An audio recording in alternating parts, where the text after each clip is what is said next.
Welcome everyone. This is our audible version of blind sailing with our volunteers. I've got to say, volunteers, be it the volunteers on the water, the sailors, the coaches, the people behind the scenes, they are at the heart of blind sailing and make it work. And we've got two of those volunteers with us tonight. We've got Jonny Cormack and Ben Hazeldine. I'm just going to get Jonny to introduce himself and say where he comes from. Yeah, I'm Jonny Cormack and I'm from Windermere up in the north. Cool. And Ben? I'm Ben and I live down south. So cool. So when we looked at the VIs, blind sailing's all around the UK and we run sessions all around the UK. And you can just see by just those two volunteers, one from the south and one from the north. So I'm just going to go to Jonny and find out about how Jonny got involved, because it might inspire another volunteer to jump on and contact us. So Jonny, how did you get involved? For me, it was a recommendation from friends and family, mainly my dad, that was involved initially in volunteering. He wasn't actually sailing with VIs, it was more of a backup support on the ribs, driving minibuses, just being there for people. And I got involved with an event up in Windermere, which I helped host, and was blown away by it all. And then I've never looked back since. Cool. So Ben, how did you get involved? Because yours is a slightly different story to Jonny's. Yeah, so I got involved kind of on a whim, actually. One of the coaches, Jonny, who I know very well, couldn't make it for a weekend, and I was sailing in the British sailing team at the time. And I was recommended by Jonny to work with you guys, thrown in the deep end when I was a bit young. It was quite a few years back now. I was probably 18 at the time. Did a weekend down in Cowes, and similar to Jonny, I was pretty inspired. And it was amazing to see this sort of level, and we had a good weekend coaching. And then, you asked me back, and been on a few trips since, different countries, and it's been really good. Yeah, so two different ways of getting into blind sailing, but both positives. Ben, you touched upon going to different countries and your coaching. You take a couple of roles in blind sailing, as many of our volunteers. So you come as a coach and you come as a tactician, and you manage to try and merge the two. And you also help me manage the team. So what would you say? Inspired you to take the tactician role after doing a bit of coaching? I think, I love being on the water, so there's obviously that.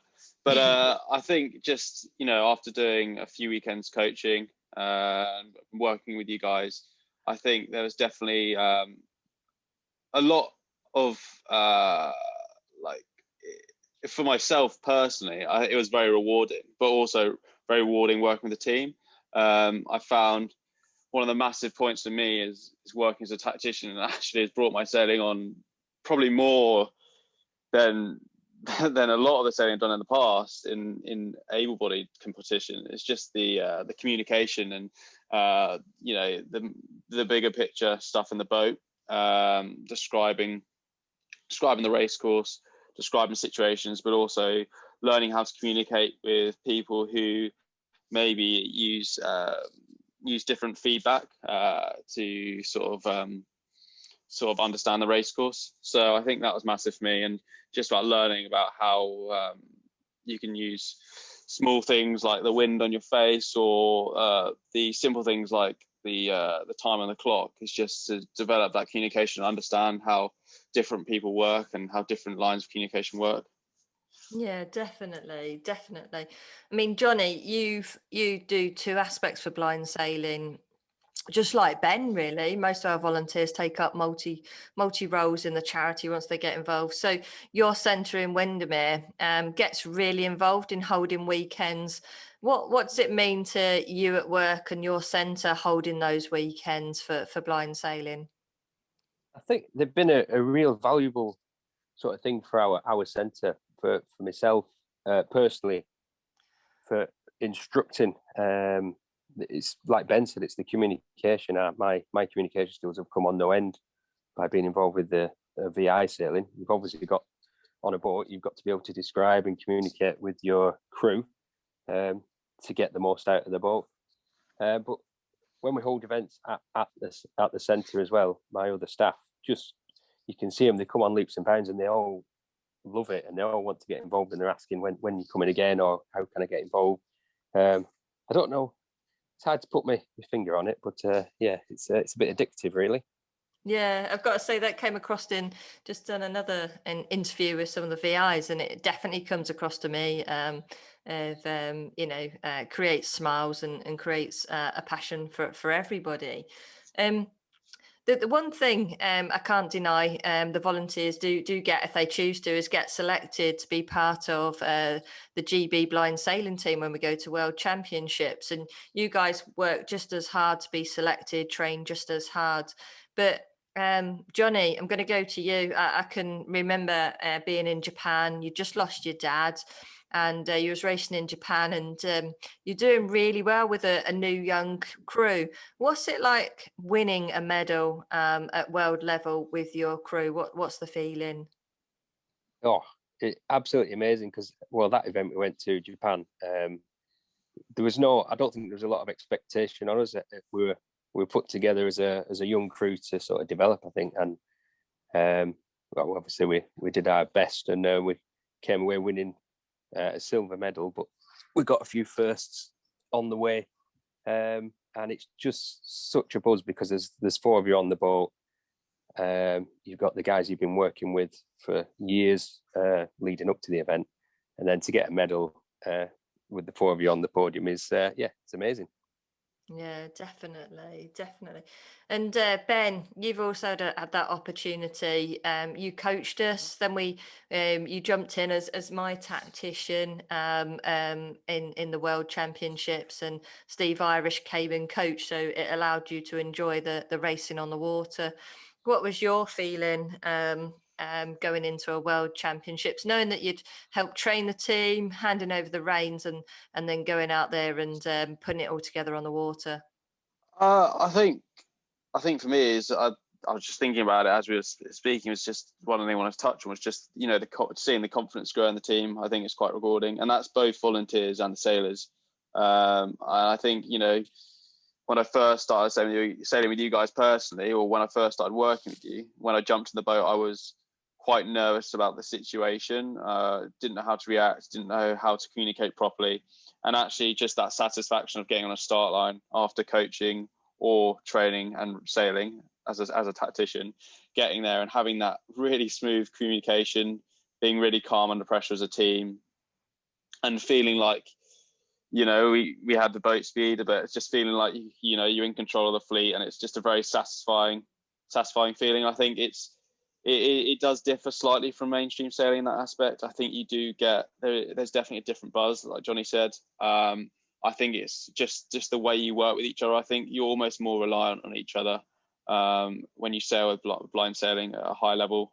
Those intense situations in able-bodied sailing is even more so. So being calm in those situations and doing well, and we've had a lot of success as the British blind sailing team.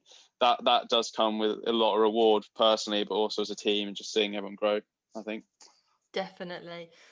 I mean, our volunteers, for anyone listening, they come guide dog sitters, helping in the kitchen, general help around the boat park, to the sailors, to the coaches, to the riv drivers, to those guys that don't necessarily want to go to the weekends but just want to help develop the charity. So there's a role to play in blind sailing for anybody with a passion, really, to support visually impaired people and sailing. Jonny, you were really honoured. I've got to say, 2 years ago, I think now. I think 2019. Can you just tell us a little bit about, because some of our volunteers really, really do put in a lot of commitment. Well, they all put in commitment, but some have done many years. Jonny, just describe what happened to you in 2019. Well, I was nominated for the RYA Volunteer Award, which somebody volunteered me, Lucy, I'm not sure who it was, but they honoured me at an event in London where Princess Anne was there to hand out these awards. There was think there was 4 people in the country got I think it's the highest level for volunteering in sailing. So 4 of us got that, and it was just amazing, blown away for something that I absolutely love doing and enjoy it, and don't mind giving up the time to do it. So it was for over 15 years, that. wasn't it, for volunteering? Volunteering 15 years, yeah, and doing, from grassroots level in VI sailing up to, is it 4 World Championships I've been to, I think, maybe 5. So quite a lot. Definitely. Yeah, it was lovely. And I got to sit next to Princess Anne at dinner, which was lovely as well. Yeah, really lucky, and on your best behaviour, because we do have a lot of fun in blind sailing. I can absolutely. that. Ben, I'm just going to go to you. Spoke a lot about volunteering, blind sailing, but you touched on it earlier, and Jonny joined us at a similar sort of age, around the age of 18. But I've watched all of our volunteers, no matter what age they are, no matter what experience, because you don't have to come to blind sailing with experience. We do support everybody, but you came to us, Ben. You was part of the Olympic squad. You've now got your job. Just sailing brings so much to everybody. What's the one thing that's sort of like a skill or something that sailing has given you, especially from blind sailing, that's enabled you to sort of like develop yourself that maybe you wouldn't have had?